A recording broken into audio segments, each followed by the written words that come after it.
நேயர்கள் அனைவருக்கும் வணக்கம். வெண்முரசு காண்டீபம் அத்தியாயம் 25. மணிபுரத்தின் அரசர் சத்ரபாணனின் அரண்மனைக்கு செல்வதற்கான அழைப்பு முந்தைய நாள் மாலைதான் பால்குனையிடம் அளிக்கப்பட்டது. குறும்படகில் விருந்தினருக்கான மூங்கில் மாளிகையை அடைந்து மென்சுருள் கொடிகளில் மிதித்து ஏறி உள்ளே சென்றாள். அத்தீவு காற்றில் மெல்ல கிழக்கு நோக்கி சென்று கொண்டிருப்பதை உணர்ந்து அவ்விந்தையை எண்ணி புன்னகைத்தாள். அங்கிருந்த ஏவலர் தலைவன் தலைவணங்கி, தாங்கள் இன்று இரவு இங்கு தங்கி இளைப்பாற வேண்டும் என்றும் நாளை காலை கதிர் எழுந்து மந்தனமன்று முடிந்த பிறகு அரசவையில் தங்களை சந்திப்பதாகவும் அரசாணை என்றான். பால்குனை தலையசைத்து நன்று என்றாள். 7 அகன்ற அறைகளுடன் இருந்தது விருந்தினர் மாளிகை. தரையும் சுவரும் கூரையும் பொருட்களை வைக்கும் பரன்களும் மஞ்சங்களும் பீடங்களும் அனைத்துமே மூங்கிலால் ஆனவை. அவற்றின் கட்டுகள் அசைவில் மெல்ல இறுகி நெகிழ்ந்து முனகின. அவை உரையாடுவது போல் தோன்றியது.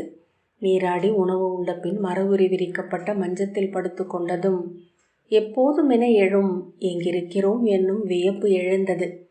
தொலைவில் எங்கோ இருந்தன அஸ்தினபுரியும் இந்திரபிரஸ்தமும். இங்கிருக்கிறேன் என்றது அடுத்த நினைவு. அது மேல மேல சொற்களாகச் சுழன்று மங்களாகி மீட்டி மறைய அவள் துயின்று விட்டாள். துயிலில் விழிக்குள் அனைத்தும் ஒளி கொண்டிருப்பதை உணர்ந்தாள். அம்மாளிகை ஒழுகிச் செல்வதை தன்னுணர்வாகவே அறிந்தாள். அவ்விரைவு கூடிக்கொண்டே வந்தது.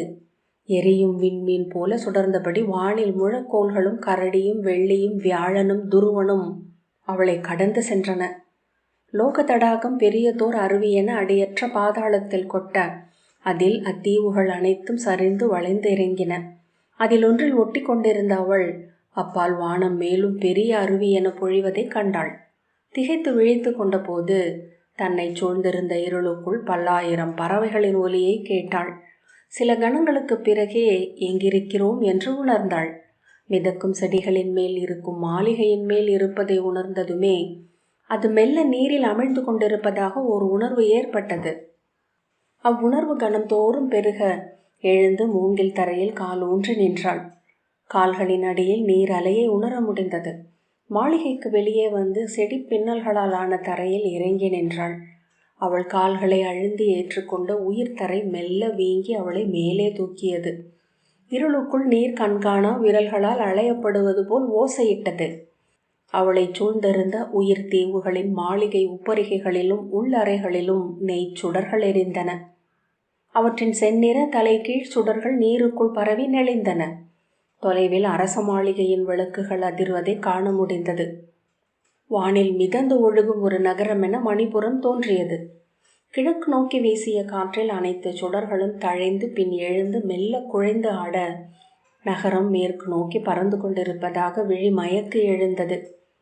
சுடர்களில் இருந்து விழி விலக்கி இருண்ட நீரை சற்று நேரம் நோக்கிய போது பார்வை தெளிந்து நீர்வெளி எங்கும் மீன் கூட்டங்களை பார்க்க முடிந்தது. பெரிய மீன்கள் குத்துவாள்கள் என நீரை கிழித்து மேலே எழுந்து அவ்விசையில் சற்றே புரண்டு மீண்டும் நீர் தெறிக்க விழுந்து மூழ்கி சென்றன. அவற்றின் இரட்டை வாள்கள் நீரை அறிந்து வீசியபடி மூழ்கி மறைந்தன. அடர்ந்த நீருக்குள் இருளை துழாவி கொண்டிருக்கும் பல கோடி வேல் நுனிகளை அவள் அகவிழியால் கண்டாள். ஓயாத பெருந்தவிப்புகளின் மேல் அமைந்த நகரம். அத்தவிப்புகள் சிறகு துழாவல்களாக மாறி தலை கீழ் வானில் அதை சுமந்து செல்கின்றன. அங்குள்ள ஒவ்வொரு காலுக்கு அடியிலும் வேர்களின் பதைபதைப்பு, ஒவ்வொரு மாளிகைக்கு அடியிலும் வேர்களின் அலை. அவள் அவ்வெண்ணங்களின் சீரின்மையை உணர்ந்து பெரும் மூச்சுடன் விழித்து கொண்டு தன் அலைந்த குழலை அள்ளி முடிந்து கொண்டாள். ஆழ்ந்துணரும் எண்ணங்கள் எல்லாமே ஒழுங்கற்றவையாக உள்ளன. ஒழுங்குள்ளவை முன்னரே அறிந்த எண்ணங்கள். வானம் முகில் படர்ந்திருந்தமையால் விண்மீன்கள் கண்ணுக்கு தெரியவில்லை. முகில் குவை ஒன்றுக்குள் கரிபடர்ந்த சிற்றகல் போல நிலவு இருப்பது தெரிந்தது. நெடுநேரம் கிழக்கு காற்றில் தன் குழல் எழுந்து பறந்தலைய ஆடை படபடக்க பால்குனை அங்கே நின்றிருந்தாள். எப்போது திரும்பி சென்று மஞ்சத்தில் படுத்தோம் என காலையில் விழித்த போது அவள் அறிந்திருக்கவில்லை. சேடி நறுமண வெந்நீர் கொண்ட மரக்கொப்பரையுடன் அவள் அருகே நின்று தெய்வங்களுக்குரிய இனிய காலை என்று மும்முறை சொன்னபோது விழித்து கொண்டாள். எழுந்து அமர்ந்து அவ்வெந்நீரில் முகத்தை கழுவி அவள் கொடுத்த மர உரியால் துடைத்தபடி புலரி எழுந்து விட்டதா என்றாள். இல்லை, கீழ்வெள்ளி எழும் தருணம் என்றாள் சேடி. இங்கு பிரம்ம தருணத்தினேயே முதற் சங்கு ஒலிக்கும். அரண்மனை முற்றத்தில் அன்னை மணிபத்மைக்கு பூசனை நிகழும். அன்னையை தொழுது நாள் தொடங்க அரசரும் அரசியும் இளவரசரும் எழுந்தருள்வார்கள். பால்குனை வெளியே சென்று குளிர் மெல்லிய ஆவி என குழைந்து எழுந்து கொண்டிருந்த லோக தடாகத்தில் பரவிய சிற்றலைகளை நோக்கி சில கணங்கள் நின்றாள். பின்பு ஆடையுடனேயே துள்ளி அதில் பாய்ந்தாள். கரையில் நின்ற காவலன், இந்த ஏரியில் எவரும் நீராடுவதில்லை இளவரசி, இங்குள்ள கொடிகள் கால்களை சுற்றி கொள்பவை என்று கூவினான். ஆம், அறிவேன், எந்த கொடியும் என்னை முற்றிலும் பிணைப்பதில்லை என்று சொல்லி நீரள்ளி நீட்டி உமிழ்ந்த பின் புன்னகையுடன் மூழ்கி நீந்தி மிதக்கும் நீர்ச்செடிகளின் துகள்களை நோக்கியபடி சென்றாள். மேலே அவன் ஏதோ சொல்லும் ஒலி அலைகளில் கலைந்து கேட்டது. நீர் பிளந்து எழுந்து தலை தூக்கி கூந்தலை உதறி சுழற்றி பின்பு கட்டி கொண்டாள். இளவரசி, இதன் அடியில் 7 மூழ்கிய நகரங்கள் உள்ளன. முற்றிலும் நீர்க்கொடிகளால் பின்னப்பட்டவை. பாதாள நாகங்கள் அங்கு வசிக்கின்றன. மூழ்கிய மானுடர்களை அவை இழுத்துச் சென்று அங்கு வைத்து கொள்கின்றன என்று காவலன் சொன்னான். இந்நீரில் மூழ்கி இறந்தவர் உடல்கள் எதுவும் மீண்டதில்லை. சிரித்தபடி, மீளா உலகங்களை தேடுபவள் நான் என்ற பின் பால்குனை மீண்டும் மூழ்கிச் சென்றாள். மிதக்கும் வேர்களின் அடியில் மல்லாந்து நீந்தினாள். காற்றில் பறக்கும் புறவியின் பிடரி மயிர் போல அலைந்தன மெல்லிய வேர்கள். அனைத்து வேர்களையும் மிகச் சீராக அடியில் நறுக்கிவிட்ட கை எது என எண்ணிக்கொண்டாள். அவ்வெல்லையை அவற்றுக்கு எவர் வகுத்தளித்தனர்? இவ்வேர்கள் அனைத்தும் இணைந்து ஒற்றை விழுதென ஆகி இறங்கிச் சென்றால் தடாகத்தின் அடிமண்ணை பற்றிவிடலாம். மண்ணை உறிஞ்சி மேலெழுந்து காடென்று விரிந்திருக்கலாம் என எண்ணிக்கொண்டாள். நீருக்குள் புன்னகைத்த போது அதை ஏற்று சுற்றும் அலைகள் ஒளி கொண்டன. காலுந்தி கையால் நீரை பற்றி எம்பி மேலே வந்து நீரை கொப்பளித்து துப்பி தலையைச் சுழற்றி கூந்தலை பின்னுக்கு தள்ளி கட்டிய பின் தன்னை சுற்றி மெல்ல உயிர் கொண்டு எழத் தொடங்கிய மணிபுரி நகரை நோக்கினாள். கரையிலிருந்து படகுகள் எழுந்து ஒற்றை பாய் விரித்து கொடிவலை தீவுகளை நோக்கி செல்லத் தொடங்கியிருந்தன. அவற்றில் எரிந்த நெய் அகல்களைச் சுற்றி பீதர் நாட்டு வெண்பட்டாலான காற்று தடை குமிழி அமைத்திருந்தார்கள். கனிந்த சிவந்த கனிகளைப் போல அவை மிதந்தலைந்தன. நீருக்குள் ததும்பிய அலைகளில் அக்கனிகள் சிதைந்து இழுபட்டு மீண்டும் இணைந்து மீண்டும் உருகி வழிந்து குவிந்து ஒழுகிச் சென்றன. சித்திரபாணனின் மாளிகையின் கூம்பு முகடு காலை ஒளிப்பட்டு தன் உருவை வானிலிருந்து வெட்டி திரட்டி எடுக்க தொடங்கியிருந்தது. முகில்கள் புடைப்பு கொண்டன. அரச மாளிகையின் நீள் கூம்பு வடிவ கூரையின் 2 முனைகளிலும் பொறிக்கப்பட்ட வெண்கல கழுகுகளின் சிறகுகளின் விளிம்புகளை பார்க்க முடிந்தது. அங்குள்ள ஆலயங்களின் முற்றங்களில் சுடர்கள் ஒவ்வொன்றாக பூத்து எழுந்தன. கை விளக்குகளுடன் நடமாடுபவர்களின் நிழலுருவங்கள் சுவர்களில் எழுந்து நடந்து வானில் எழுந்து மறைந்தன. அரச மாளிகையின் முகப்பில் இருந்த காவல் மாடத்தில் புலரிக்கான அறிவிப்பு ஓசை எழுவது வரை அவள் நீரில் நீந்தி கொண்டிருந்தாள். பின்பு கரையடைந்து குளிரில் ஒடுங்கிய தோளுடன் ஆடையை தொடையுடன் சேர்த்து பற்றியபடி சிற்றடி எடுத்து வைத்து நடந்து அறைக்குள் சென்று மூங்கில் படலை மூடிய பின் ஆடை மாற்றி கொண்டாள். அகில் புகையிட்டு குழலை ஆற்றி முப்பிரிகளென எடுத்து பின்னி வளஞ்சுருட்டி நாகச்சுருள் கொண்டையாக்கினாள். தன் அணிப்பேழையை திறந்து அதிலிருந்து கருஞ்சிமிழை எடுத்து சுட்டு விரலால் தொட்ட மையை விழி கரைகளில் தீட்டினாள். கால் வெண்மைக்கும் கைப்பரப்புக்கும் செம்பஞ்சு குழம்பு பூசினாள். செஞ்சாந்து பட்டு காந்தல் மொக்குகளாயின விரல்கள். இதழ்களுக்கு செங்கனி சாரும் கன்னங்களுக்கு பொன்பொடி சுண்ணமும் பூசினாள். காதுகளில் செங்கனல் குழைகளும் கழுத்தில் செம்மணி ஆரமும் அணிந்தாள்.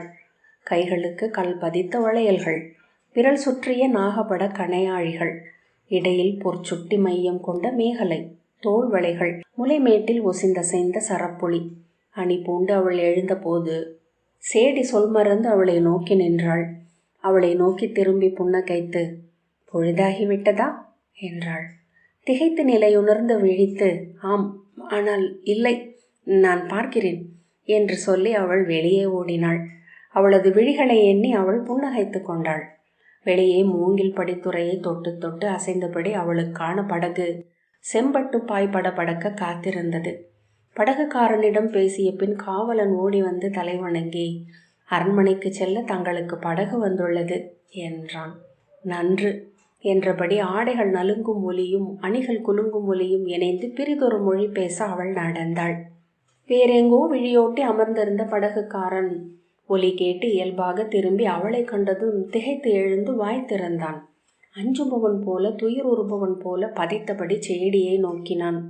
சேடி அவளுக்கு பின்னால் வந்து, அரசரும் அரசியும் இளவரசரும் பிரம்மதருணத்தில் எழுந்து 7 மூதாதையர் ஆலயங்களிலும் மணிபத்மை அன்னையின் பேராலயத்திலும் புலரி பூசணைகளும் சடங்குகளும் முடிந்து வந்து மன்றமர்ந்து அமைச்சர்களை சந்தித்த பின்னரே பொது மன்று கூடும். அரசமுறை தூதர்களும் வணிக தூதர்களும் வந்து நின்று அவரை காணும் தருணம் அது. உங்களுக்கும் அப்போதே நேரமளிக்கப்பட்டுள்ளது என்றாள். நன்று என்ற பின் பால்குனை படகில் ஏறி ஆடைகளை கைகளால் பற்றி குவித்து தொடை நடுவே அமைத்து கொண்டு இடை ஒசிந்து கையை நீட்டி அமர்ந்து கொண்டாள். வானில் ஊறி பரவத் தொடங்கி இருந்த மெல்லிய ஒளி அவள் முகத்தின் ஒவ்வொரு மென்மயிரையும் பொன்னென காட்டியது. அவள் முகத்தையன்றி பிரிதெதையும் படகோட்டி பார்க்கவில்லை. அங்கு துயின்று எங்கோ விழித்து இமையாமல் அவளை நோக்கி கொண்டிருக்க அவன் கைகள் துழாவி படகை முன் செலுத்தின.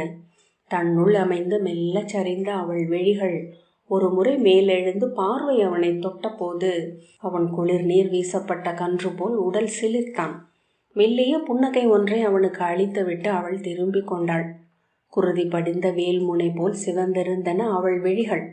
படகு அரச படித்துறையை அடைந்த போது துடுப்புகளின் ஓசையை உணர்ந்து விழித்து அவற்றை எடுத்து மடிமேல் வைத்து கொண்டு கைகளால் துழாவி படகை துறையணையச் செய்த படகோட்டி நெஞ்சை நிறைத்து உடலை இரும்பு பதுமையென எடை கொள்ள வைத்த ஏக்கம் ஒன்றை அடைந்தான். அவள் படகில் எழுந்து ஆடும் பந்தத்தின் தழலென உழைந்த நிலை கொண்டு படித்துறையின் மூங்கில் நீட்சியை நோக்கி கால் எடுத்து வைத்து ஏறி திரும்பிய போது தலை வணங்கி விடை கொடுக்கவும் மறந்தான். படகுத்துறையில் இருந்த காவலர் அவளை நோக்கி வியந்து பின்பு செயல் குழம்பி ஒருவரை ஒருவர் பார்த்தனர். வளையல்கள் குலுங்க நெற்றியருகே பறந்த குழலை நடனமென எழுந்த கை அசைவால் கோதி பின்னேற்றி கொண்டையில் சருகிய பின் மெல்லிய புன்னகையுடன் மேலே செல்லும் வழி எது என்று கேட்டபோது காவலர் தலைவன் விழித்து கொண்டு வணங்குகிறேன் இளவரசி என்றான். கன்று கழுத்துகளின் மணி என அணிகலன்கள் குலுங்க சிரித்து கொண்டு நான் இளவரசி அல்ல என்றாள் பால்குனை. ஆம், ஆனால் என்று சொல்லி காவலர் தலைவன் பிறரை நோக்கிய பின் தங்கள் வரவால் இம்மாளிகை முகப்புகள் எழில் கொண்டன என்றான். நடந்தேதான் செல்ல வேண்டுமா என்றாள் பால்குனை. ஆம், ஆனால் அதோ என்று அவன் தடுமாறினான். நடந்தேதான் செல்ல வேண்டும், அரசரும் நடப்பதுதான் வழக்கம் என்றான் காவலர் தலைவன். தாழ்வில்லை, அதிக தொலைவு இல்லை அல்லவா என்று விழி சுடர புன்னகைத்துவிட்டு அவள் மெல்ல நகர்ந்தாள். அவளுடைய ஒவ்வொரு காலடியையும் நெஞ்ச கதுப்பில் வாங்கி கொண்டனர் வீரர்கள். ஒவ்வொரு அணி ஒலியும் ஆடை ஒலியும் அவர்களின் அகச்செவிகளில் கேட்டன. அவள் கடந்து சென்ற போது கனவிலிருந்து விழித்து அவர்கள் அத்தனை பேரும் ஒரு சேர மீண்டனர். அவள் தனித்து செல்வதை அதன் பின்னரே காவலர் தலைவர் கை காட்டி ஆணையிட 2 வீரர் வேல்களுடன் அவளுக்கு பின்னால் ஓடி இருபுறமும் வந்தனர். வளைந்து மேலே ஏறும்போது பால்குனை பாதையின் இருபுறமும் காவலர் தங்குவதற்கான மூங்கில் மாடங்கள் அமைந்திருப்பதை கண்டாள். மரத்தடிகளை போட்டு அமைக்கப்பட்டிருந்த படிகளில் ஏறி அமைச்சரும் படைத்தலைவரும் அமரும் அலுவல் மாளிகைகளை கடந்து பெருங்குடிமன்று கூடுவதற்கான அகன்ற மூங்கில் கொட்டகையை தாண்டி அரண்மனை முற்றத்திற்கு வந்து அங்கு பொழிந்து கிடந்த இளவெயிலில் நின்றாள். அரண்மனை முகப்பில் 50 தேர்கள் நிற்கும் அளவிற்கே இடமிருந்தது. அதன் இடப்பக்கம் பொன் மூங்கில் தூண்களின் மேல் மூங்கில் கூரையுடன் மணிபத்மையின் ஆலயம் நின்றிருந்தது. மூங்கில் கொடிமரத்தில் அன்னையின் செம்பட்டு கொடி படபடத்தது. பால்குனை பரந்த ஆடையை சேர்த்தமைத்து நின்று சுற்றிலும் தெரிந்த மணிப்புரி நகரத்தை விழி நிறைய பார்த்தாள். பார்வை தொடும் எல்லை வரை 4 திசைகளிலும் நீர்வெளியே தெரிந்தது. மூங்கில் மாளிகைகளை சுமந்த மிதக்கும் தீவுகள் நீர்ப்பரப்பில் மெல்ல அசைந்து சென்று கொண்டிருந்தன. அவை அசையக்கூடியவை என்று அறிந்த பின்னரே அசைவு விழிகளுக்கு தென்படுகிறது என்பதை எண்ணி வியந்தாள். தொலை தூரத்து குடிப்புதர் தீவுகளில் வெண்பறவைகள் மீன்பிடி வலைகள் வீசப்படுவது போல் எழுந்து பறந்து நீரில் பரவி ஆம்பல்களாக மாறி அலைகளில் எழுந்தமைந்து ஒழுகின. வானில் சூரியன் தென்படவில்லை. முகில் படலங்கள் மறைத்த கீழ்வானில் எங்கோ ஒளியின் ஊற்று மட்டும் இருந்தது. கரையிலிருந்து நீரில் மிதக்கும் தங்கள் இல்லங்களை நோக்கிச் சென்ற பறவை கூட்டங்களால் வானம் அசைவு நிறைந்திருந்தது. குனிந்து தரையை நோக்கிய போது ஒளி கொண்ட செம்மண் தரை மீது பறவைகளின் நிழல்கள் கடந்து செல்வதை காண முடிந்தது. சித்திரபாண்டின் அரண்மனை வெண்கலக் குழாய்களைப் போன்று முற்றி பழுத்த பெரும் மூங்கில்களை மண்ணில் ஆழ நட்டு எழுப்பி மேலே ஒருங்கிணைத்த கூம்பு கோபுரம் என அமைத்து கட்டப்பட்டிருந்தது. இருபுறமும் நீண்டெழுந்து நின்ற உப்பரிகைகளில் மூங்கில் வெட்டி அமைத்த தொட்டிகளில் சிறு பூக்கள் மலர்ந்த செடிகள் எழுந்திருந்தன. மூங்கில்கள் மல்லாந்து ஏந்தியும் கவிழ்ந்தும் இணைத்தும் அமைத்த சரிவு கூரையின் இரு உச்சியின் நுனிகளிலும் இருந்த வெண்கல கழுகு சிலைகள் வெயிலில் ஒளிவிட்டன. அரண்மனை முகப்பில் நின்றிருந்த துணை அமைச்சரும் காவலர் தலைவரும் படியிறங்கி வந்து பால்குனையை வரவேற்றனர். தங்களை மணிபூரகத்தின் அரசவை வரவேற்கிறது என்றார் அமைச்சர். தன் விழிகளை உணர்வற்றதாக வைத்துக் கொள்வதில் அவர் வெற்றி பெற்றிருந்தார். ஆனால் அந்த முயற்சி அவர் உடல் முழுவதும் இறுக்கத்தை உருவாக்கியிருந்தது. அவள் விழிகளை முற்றிலும் தவிர்த்த காவலர் தலைவன், சற்று காத்திருங்கள், மன்று கூடியதும் மணி ஓசை எழுகையில் அவை நுழையலாம் என்றான். அமைச்சரை நோக்கி புன்னகை செய்த பின் பால்குனை காவலர் தலைவனின் முகத்தையே ஓரக்கண்ணால் நோக்கியபடி, ஆம், காத்திருக்கிறேன், அதற்கென்ன என்றாள். இரு கைகளை அவள் தொங்கவிட்ட போது வளையல் ஓசை எழ காவலர் தலைவனின் தோளிலும் கழுத்திலும் மெல்லிய மெய்ப்பு உருவானது. அவள் பார்வையை திருப்பிக் கொண்டாள். அவனுடைய மெல்லிய உயிர்ப்பை நுண் செவிகளால் கேட்டாள். இருவர் உடலில் இருந்தும் இளவியர்வை குளிர்வதன் மனம் எழுந்தது. பட்டாடைகளும் பெரிய தலைப்பாகைகளும் அணிந்த 3 பெரு வணிகர்கள் தங்களுக்குள் மெல்லிய குரலில் உரையாடியபடி வந்து முற்றத்தை அடைந்ததும் நிமிர்ந்து மாளிகையை நோக்கினர். பின்னால் நின்றவர் முன்னால் நின்ற முதிய வணிகரிடம் ஏதோ மெல்லிய குரலில் சொல்ல அவர் மாளிகையை நோக்கி தலையசைத்தார். அதை மதிப்பிடுகிறார் என்று எண்ணி பால்குனை புன்னகை செய்தாள். பேசியபடி இயல்பாக திரும்பிய அவரது விழிகள் பால்குனையை கண்டதும் திகைத்தன. பின்பு அவள் அருகே நின்ற அமைச்சரையும் படைத்தலைவரையும் பார்த்து தாவி சென்று மீண்டன. அவர் இதழசையாது ஏதோ சொன்னார். அருகே நின்ற வணிகர் அதன் பின்னரே அவளை பார்த்தார். 3வது வணிகன் அப்போதும் அவளை பார்க்கவில்லை. அவள் முதல் பெரு வணிகரை நோக்கி புன்னகைக்க திடுக்கிட்டவர் போல் அவர் விழி விலக்கி கொண்டு உடனே தலைவணங்கினார். வணிகர்களை நோக்கிய பார்வையை உடனே திருப்பி காவலர் தலைவனை நோக்கிய பால்குனை அவளில் பதிந்திருந்த அவன் விழிகளை சந்தித்து புன்னகை செய்தாள். அவன் மெலிதாக உடல் பதறி அமைச்சருக்கு பின்னால் மறைந்தான். காவலர் தலைவனை நோக்கி அமைச்சர், பெரு வணிகர்களை அழைத்து வருக என்று மெல்லிய குரலில் ஆணையிட்டார். விடுதலை பெற்றவன் போல அவன் விரைந்து மரப்படிகளில் இறங்கி பெரு வணிகர்களை அணுகி தலைவணங்கி முகமன் உரைத்து வரவேற்று மேலே அழைத்து சென்றான். 3 வணிகர்களும் பால்குடையின் அருகே வந்து இன்னொரு தூண் அருகே கூடி நின்று கொண்டனர். முயல்கள் ஒன்றுடன் ஒன்று உடல் நெருக்குவது போல அவர்களின் தோள்கள் உருமி கொண்டன. பால்குனை பெரு வணிகரின் விழிகளை நோக்கியபடி கைகளால் தன் ஆடை திருத்தி வளையொலி எழுப்ப அவர் திகைத்து விழி தூக்கி அவளை பார்த்து அவள் புன்னகையை கண்டதும் பதைப்புடன் மெல்ல உடல் திருப்பி கொண்டார். உள்ளிருந்து வந்த காவலன் அமைச்சரை நோக்கி வணங்கி மெல்லிய குரலில் மணிப்புரி மொழியில் ஏதோ சொன்னான். அமைச்சர், உள்ளே செல்லலாம், மன்று கூடிவிட்டது என்றார். இல்லை, அவர்கள் செல்லட்டும் என்று இனிய மென்குரலில் சொன்னாள் பால்குனை. இல்லை இல்லை, தாங்கள்தான் அரசமுறை விருந்தினர், தாங்கள் முதலில் செல்ல வேண்டும் என்பது மரபு என்றார் அமைச்சர். அவ்வண்ணமே என்று தலைவணங்கி பால்குனை நழுவிய ஆடையை பற்றி மேலேற்றி முலைகள் மேல் சீர் செய்தபடி அவைக்குள் நுழைந்தாள். உள்ளே நுழைந்ததை அவையில் எழுந்த மூச்சொலிகளாலேயே அவள் அறிந்தாள். கன்னத்தில் சரிந்த குழல் கற்றையை அள்ளி ஒதுக்கியபடி நீள்விழிகளைச் சுழற்றி மன்றை நோக்கினாள். நீள்வட்ட வடிவிலான கூடத்தின் ஓரங்களில் பொன்னிறம் பழுத்த பெரும் மூங்கில்கள் நெருக்கமான தூண் நிறையாக நாட்டப்பட்டிருந்தன. இளமையிலேயே வளைத்து வளர்க்கப்பட்ட அவை மேலே குவை மாடமென சென்று ஒன்றிணைந்தன. அங்கே மூங்கில் உரித்த வடங்களால் அவை சேர்த்து கட்டப்பட்டிருந்த கோட்டிலிருந்து சரவிளக்குகள் தொங்கின. மூங்கில் பின்னி அமைக்கப்பட்ட பீடங்களில் அமைச்சரும் படைத்தலைவரும் குடித்தலைவர்களும் அமர்ந்திருந்தனர். சுவரோரமாக அடைப்பக்காரர்கள் தாளங்களுடனும் அடுமடையர்கள் எண்ணீர் குடுவைகளுடனும் நின்றனர். சித்திரபாணன் அமர்ந்திருந்த அரியணை மரத்தால் ஆனது. அதன் 2 கைப்பிடிகளிலும் வாய் திறந்திருந்த செம்மங்கள் செந்நிறம் பூசப்பட்டு ஒளிவிடும் வைரங்கள் பதிக்கப்பட்ட விழிகளுடன் ஒரு கால் முன்னால் வைத்து நின்றன.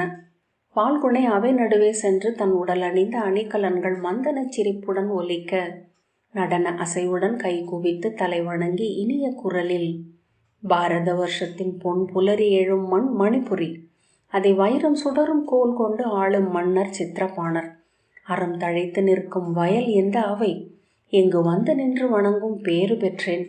என் மூதாதையர்கள் குலமும் புகழ் பெற்றது என்றாள். சித்திரபாணன் அவள் குழலையும் முகத்தையும் தோள்களையும் இடையையும் கால்களையும் நோக்கி சற்றே விழி சுருங்கிய பின் திரும்பி தன் மகனை பார்த்தார். அரியணைக்கு வலப்பக்கம் மூங்கிலாலான பெரிய பீடத்தில் சித்ராங்கதன் அமர்ந்திருந்தான். முழுதும் உடல் மறைக்கும் பட்டாடை அணிந்திருந்ததனால் அவன் இடையில் பொன் மீது கட்டிய கட்டு தெரியவில்லை. பட்டுத்தலைப்பாகை மேல் மணிபுரியின் செம்மலச்சனை அணிந்திருந்தான்.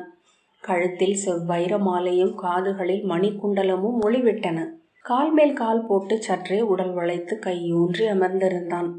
பால்குனை அவன் விழிகளை சந்தித்து புன்னகைக்க அவன் இதழ்களும் புன்னகை என மெல்ல இழுபட்டு மீண்டன. சித்திரபாணன், கீழ்நாகர்களை தனி ஒருத்தியாக வேல் வில் கொண்டு சென்று வென்றாய் என்று அறிந்தேன். அஸ்தினபுரியின் இளைய பாண்டவருக்கு இணையான வில்லாளி நீ என்றனர் என் வீரர்கள்.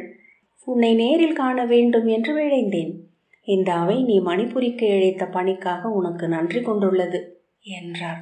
இந்த மண்ணின் உணவை உண்டதற்காக அது என் கடமை என்றாள் பால்குனை. பேரமைச்சர் ஹ்ரண்யதூமர் எழுந்து, அழகிய இளம் மூங்கில் போன்ற இக்கரங்களும் கைகளும் வில்லேந்தி போரிட்டன என்று எண்ணவே கடினமாக உள்ளது. மேற்கே விரிந்துள்ள பாரத வருஷத்தில் நாங்கள் புராணங்களிலும் கனவுகளிலும் கூட காண முடியாத விந்தைகள் நிறைந்துள்ளன என்கிறார்கள். அங்கிருந்து வரும் ஒவ்வொருவரும் ஒரு வகை விந்தையுடன் தான் இம்மண்ணில் கால் வைக்கிறார்கள். ஆகவே இதையும் நம்புவோம். இம்மண்ணுக்கு உன் வருகை நலம் பயக்கட்டும் என்றார். அவை ஆம் ஆம் ஆம் என்றது. பால்குனை அவையை நோக்கி மும்முறை தலை தாழ்த்தினாள். அமர்க என்றார் சித்திரபாணர். காண்டீபம் 25வது அத்தியாயம் இத்துடன் நிறைவு பெற்றது. நன்றி.